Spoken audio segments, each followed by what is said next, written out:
What's up, everybody? Happy Wednesday. Hope all you're having a great day so far. Hope you all had a wonderful Christmas.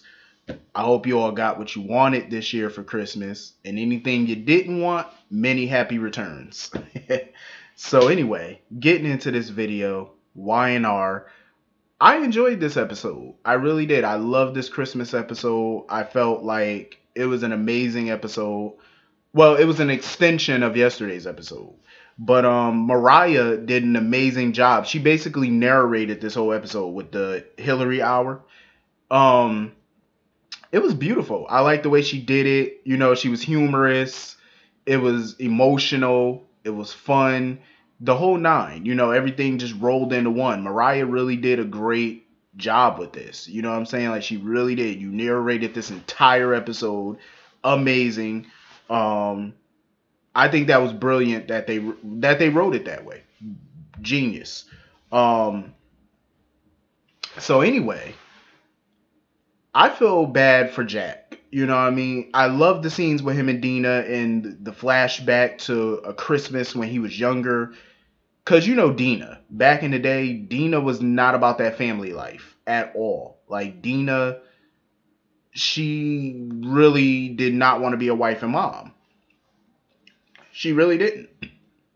She was all about that party life, being a socialite, mixing and mingling. That's what she was all about, partying. Um, but I do like the fact that one Christmas when Jack was younger, she was all ready to go out and mix and mingle with a lot of other rich folks. And, Jack was upset because she was going to the party instead of spending Christmas with him. But, she saw how badly he was hurting that Christmas. You know what I mean? Like, she saw it.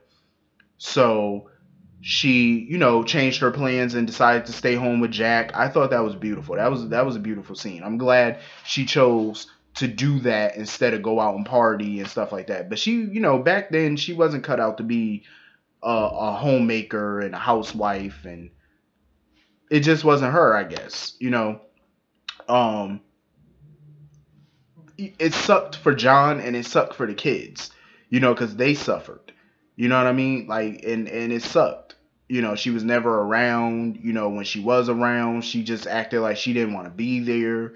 If you've seen the previous episodes with all the other flashbacks and stuff, she really was selfish to the core. Like, Dina was all the way selfish.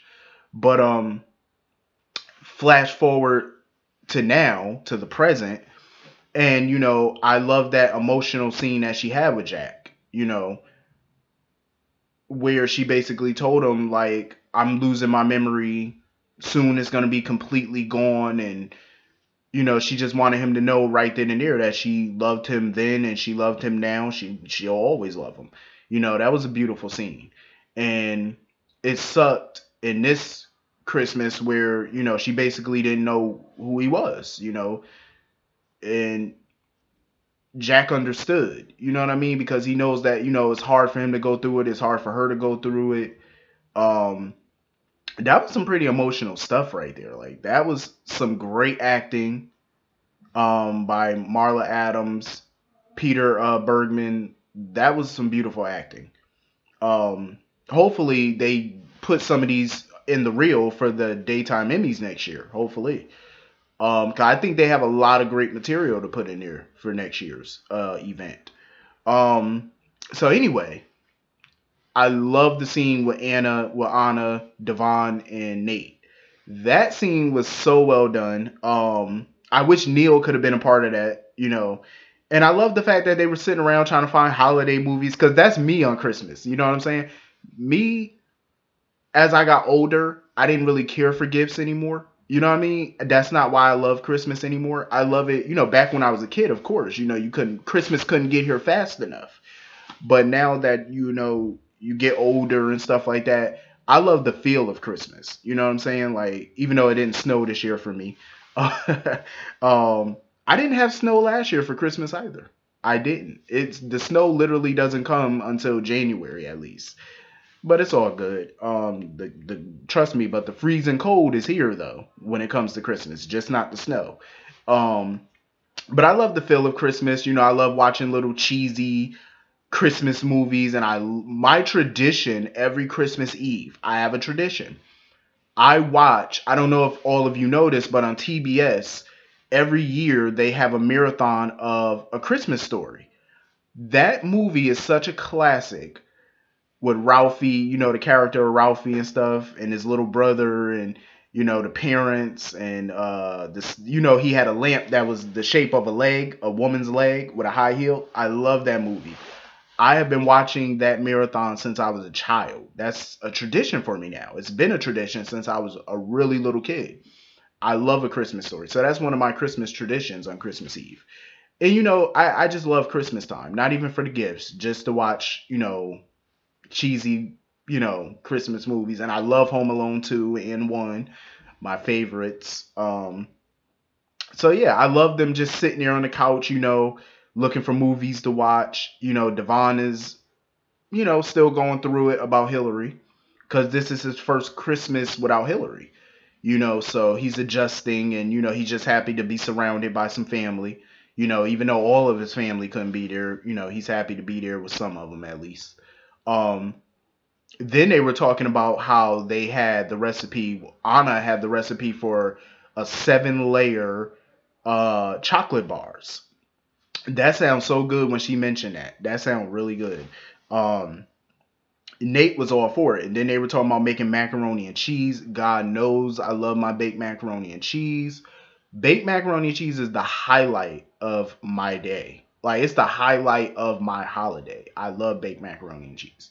Um so they were just getting busy, like, in the kitchen. You know what I mean? Like, just getting stuff done. I loved it, because it's so real. Then they sat there and they were telling stories. Devon was telling stories about how his grandmother would make the chocolate bars and stuff. And, she would tell them, save some for the older people, for the other people. But then she'd sneak them one anyway. That was a cool story. And then Anna told a story about how they spent, Christmas with, Yolanda, who is their biological mother. She had a drug problem and stuff like that. I remember Debbie Morgan played her 7 years ago when she came on and stuff like that. So it was pretty cool. Um, then she was talking about how she found out she had a brother, because Anna didn't know about her background and stuff. Then Nate, he started talking about, Malcolm basically stepping up for him when he married Olivia Winters, Drusilla's sister, being a surrogate dad for him and stuff. You know what I'm saying? So I love the fact that they just sat around telling stories and stuff about their past and their upbringing and what shaped them to be who they are today. I thought that was really well done. It was relatable. I love it. You know what I'm saying? It was a very touching scene, beautiful. Like I said, I wish Neil could have been there. I wish Lily could have been there. Kane. I wish the whole family could have been there. So anyway, Victoria and Billy are spending Christmas with the kids, Katie and Johnny. Um, I love that scene too. Watching them just hang out, chill. Victoria, of course, could not leave work alone. Newman Enterprise business was just booming today. Like, she just couldn't leave it alone. I'm glad Billy basically took the phone from her. Like, Billy let her know, you're not working today. It's Christmas. We're chilling with the kids. We're having fun. We're going to drink hot cocoa.